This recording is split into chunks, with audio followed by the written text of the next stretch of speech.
حتى أهل البدع والأهواء، أهل البدع العقائدية وأهل البدع السياسية.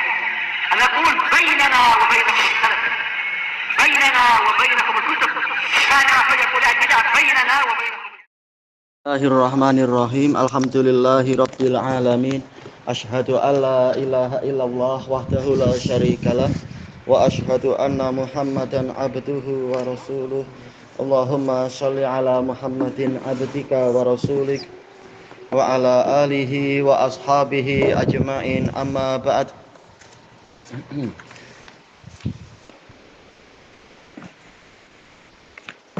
Kita masuk ke muka surat 64 dari Kitabul Adab Al-Mustawa Salis, level yang ketiga.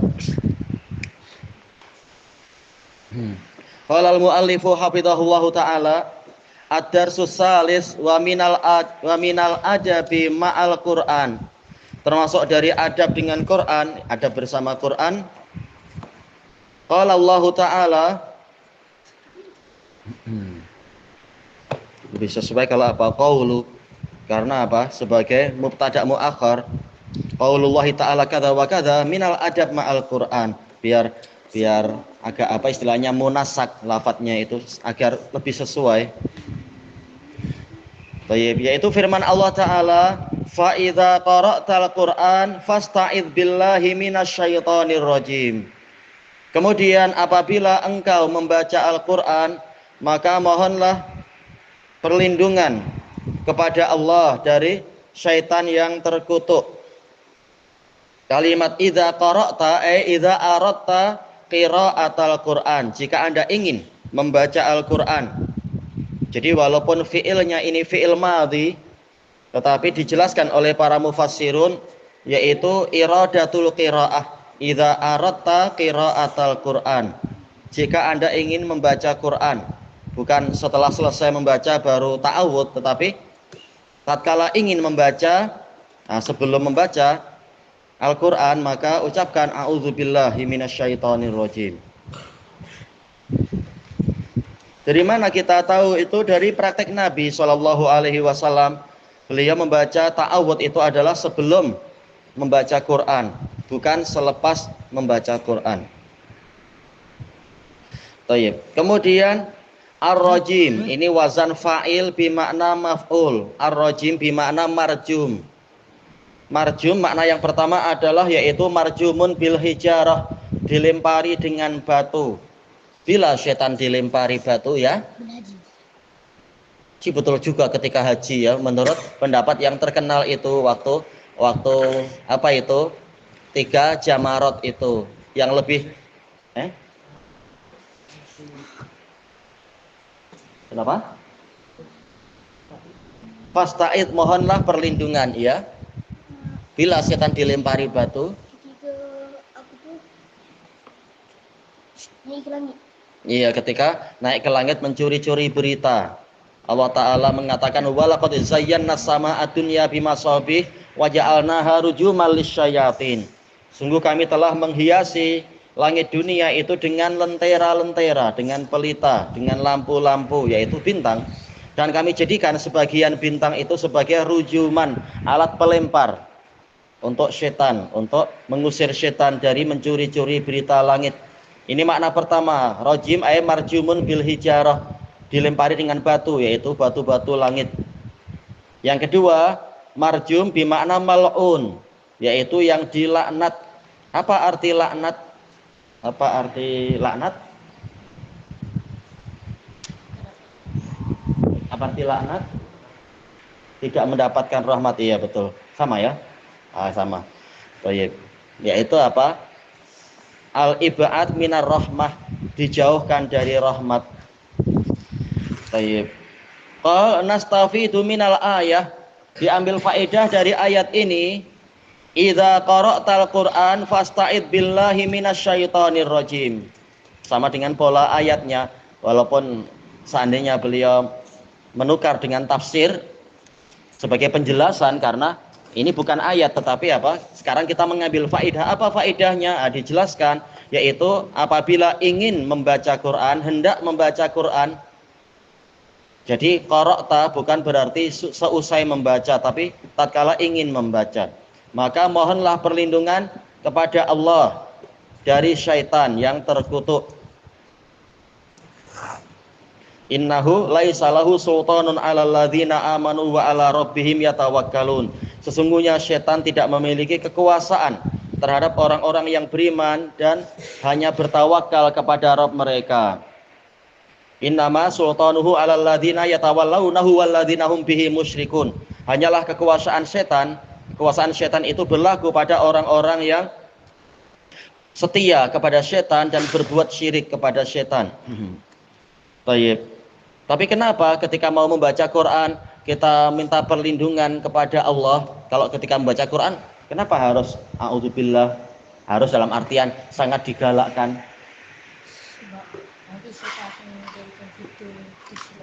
Iya, dikhawatirkan sila baca kacau, dikhawatirkan juga apa? Tidak mampu memahami bacaan-bacaan tersebut. Wa ma arsalna min qablika mir rasuli wala nabiyyin illa idza tamanna alqa syaitanu fi umniyatihi. Dan tidaklah kami utuskan sebelummu seorang nabi pun dan seorang rasul pun kecuali apabila dia tamanna tala membaca Quran alqa syaitanu fi umniyatihi fi qiraatihi wa tilawatihi. Setan melemparkan gangguan, melemparkan kerancuan di dalam bacaannya itu, ingin agar para nabi terkacaukan ketika membaca Al-Quran. Nah, kalau Nabi saja mohon perlindungan kepada Allah, nah, apalagi orang macam kita, lebih-lebih lagi untuk memerlukan itu, memerlukan perlindungan.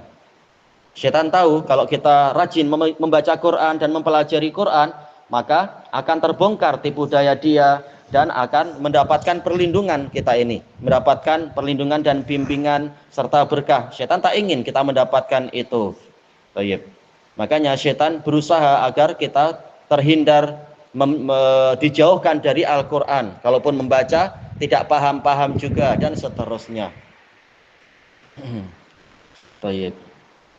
At-taqwim, penilaian. Yang pertama, idza qara'tal Qur'an famata taqul a'udzubillahi minasyaitonir rajim.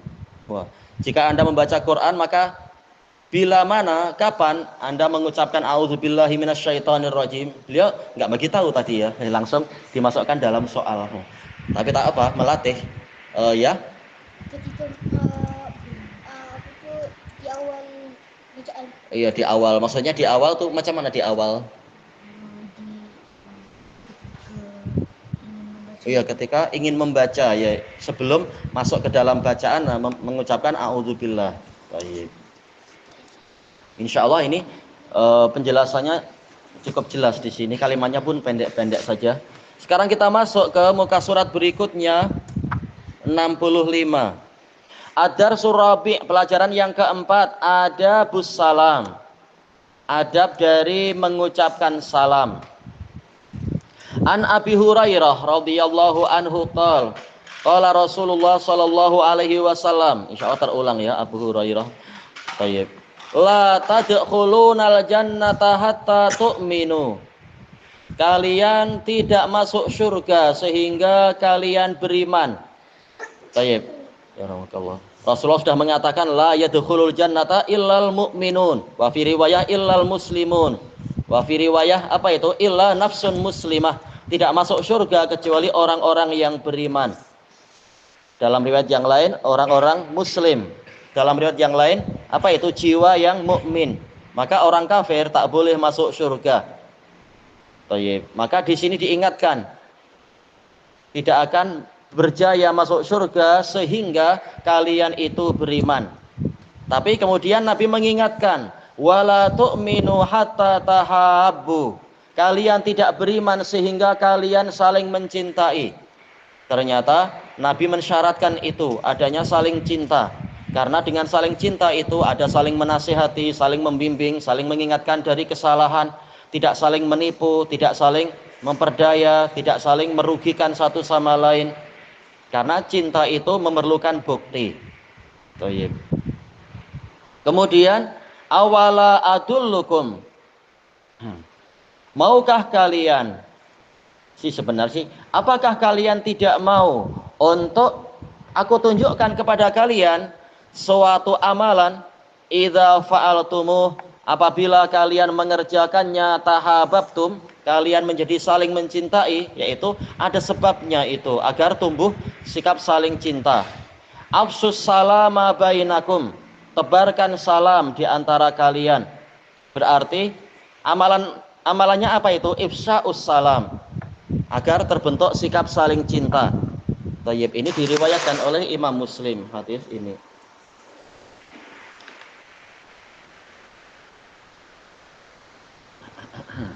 Tayyib.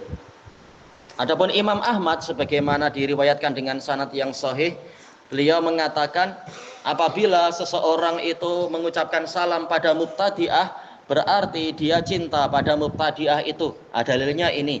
Karena apa? Salam itu menunjukkan adanya saling cinta.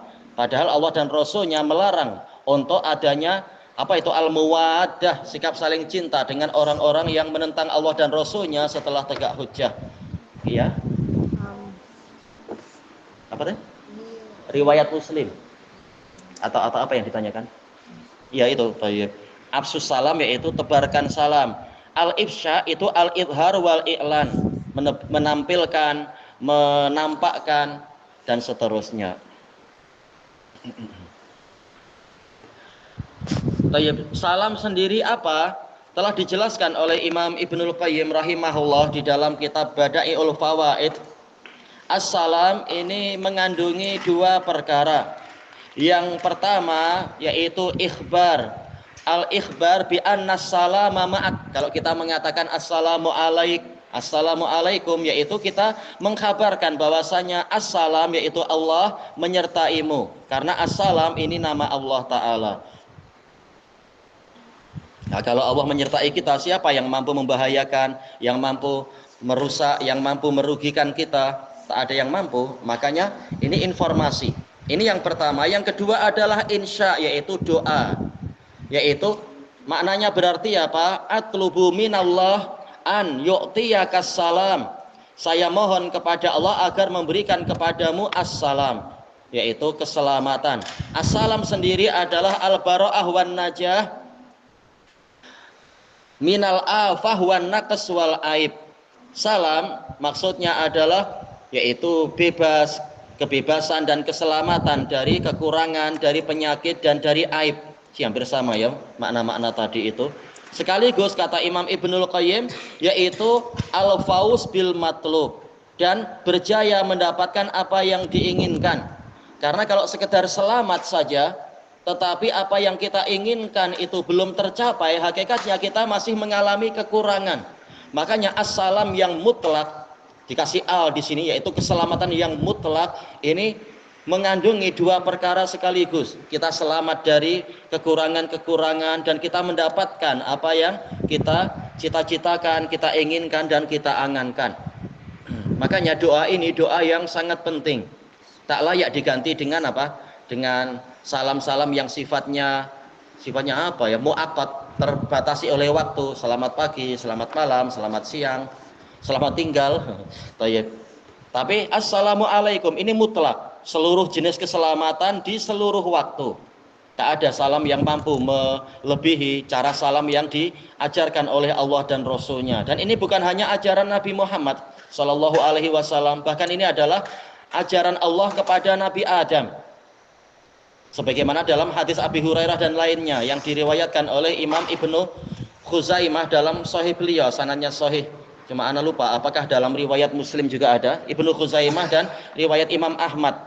Tatkala Allah menyuruh Nabi Adam mengucapkan salam kepada para malaikat, kemudian ada kalimat assalamualaikum, kemudian dijawab oleh malaikat alaikassalam warahmatullah. Yang lipat yang lain assalamu alaika warahmatullah. Intinya pola-pola yang seperti itu. Allah mengatakan fa innaha tahiyyatuka wa tahiyyatu dzurriyyatika min ba'dik. Sesungguhnya kalimat tadi salam, assalamualaikum dan seterusnya itu adalah penghormatanmu dan penghormatan keturunanmu sepeninggalmu. Jadi mestinya yang mengikuti, yang berbakti kepada ayah yaitu Nabi Adam, mestinya salamnya mengikuti salam itu. Bukan salam bayi-bayi itu, bayi-bayi atau apa itu, good morning. Bukan begitu, itu durhaka, tidak mengikuti ajaran Nabi Adam dan para nabi setelahnya. Tatkala orang-orang Yahudi banyak melakukan perubahan, orang Nasara juga banyak melakukan perubahan, dan Nabi Muhammad SAW, beliau itulah yang mengadakan perbaikan, yaitu menghidupkan kembali ajaran para nabi, bahkan ajaran Nabi Adam. Akhirnya orang-orang Yahudi dengki. Sebagaimana dalam hadis yang sahih, Rasulullah mengatakan, hadis yang diriwayatkan oleh Imam Ahmad di dalam Sulasiyat itu, cuma ana lupa ya hadis Anas atau yang mana itu, Sulasiyat Imam Ahmad. Ma hasadatkumul yahud ma hasadatkum alat taslim wa ta'min. Orang Yahudi tidak tidak dengki kepada kalian seperti kedengkian mereka kepada ucapan salam dan ucapan amin. Tahu ada keberkahan yang besar di situ. Mereka dengki. Kenapa sih umat Muhammad mendapatkan itu? Siapa yang menyuruh kalian merubah-rubah? Kalau kalian ikut ajaran para nabi tak merubah-rubah, kalian mendapatkan itu. Tapi kalianlah yang dengki, sehingga terhalangi dari kebaikan-kebaikan. Baik. Kita baca nastafidu minal hadis, kita ambil faedah dari hadis tadi. Yang bagi ifsya'us salami bainal muslimin. Semestinya kita menebarkan salam di antara kaum muslimin. Baik. Karena apa? Di antara bentuk keberkahan, bentuk keselamatan, bentuk kebaikan adalah apa? Antaqra'as salam ala man arafta wa man lam ta'rif. Engkau mengucapkan salam kepada orang yang engkau kenali dan orang yang tidak engkau kenali. Baik, dan itu adalah apa? Itu adalah Islam yang terbaik. Hadis yang diriwayatkan oleh Bukhari Muslim dari Abdullah bin Amr ya. Nah, kita tebarkan, kita kenal ataupun tidak kita kenal, kalau kita lihat ini muslim, lihat dari gayanya atau pakaiannya itu, udah kita kasih salam, kecuali yang diperkecualikan oleh syariat ya, di antara kaum muslimin. Yang kedua, yang bagi antusallima alaman lakit. Semestinya Anda mengucapkan salam kepada orang yang Anda jumpai. Taib. Sebagaimana dalam hadis yang telah pernah kita lewati penyebutannya, tapi bukan di kitab ini ya. Hadis siapa yang ingat ya? Hadis Abu Abdurrahman Al-Qasim bin Abdurrahman Al-Madani meriwayatkan dari Abi Umamah Al-Bahili, yang mana Rasulullah SAW mengatakan, siapa yang ingat? Inna aulakum billah man bada'ahum bis salam. Sesungguhnya orang yang terdekat di antara kalian kepada Allah adalah yang memulai salam. Siapa yang lebih cepat? Dia yang lebih dekat dengan Allah Ta'ala. Kenapa? Bukan. Wa tusallima inda dukhulil bait, dan mengucapkan salam tatkala masuk rumah. Ini sudah kita lewati di buku ini. Kemudian yang ketiga, ifsa'us salam sababun lil mahabbati bainal muslimin. Kalau yang nomor 2 yang ayatnya yang mana ya? Fa idza dakhalatum buyutan fasallimu ala anfusikum. Apabila kalian memasuki rumah, maka ucapkan salam kepada diri kalian. Nah, saudara kita juga dianggap diri kita. Tadi tunjuk jari. Nah. Kemudian yang terakhir di sini yang keempat, ifsa'us salam sababun lidukhulil jannah. Menebarkan salam itu menjadi sebab masuk ke dalam surga. Jelas dalam surga tak ada ucapan yang buruk-buruk. Illa qilang salamang salama. Ya, tak ada ucapan dosa, tak ada ucapan yang mengandungi keburukan. Yang ada hanyalah berisi doa salam sejahtera. Bahkan Allah Ta'ala juga mengucapkan itu. Salamun qaulam mir rabbir rahim. Salam sejahtera untuk kalian sebagai ucapan dari Rabb yang Maha Penyayang. Adapun kalau di dalam neraka penuh dengan cacian, makian, kutukan dan seterusnya. Ilahuna wallahu a'lam.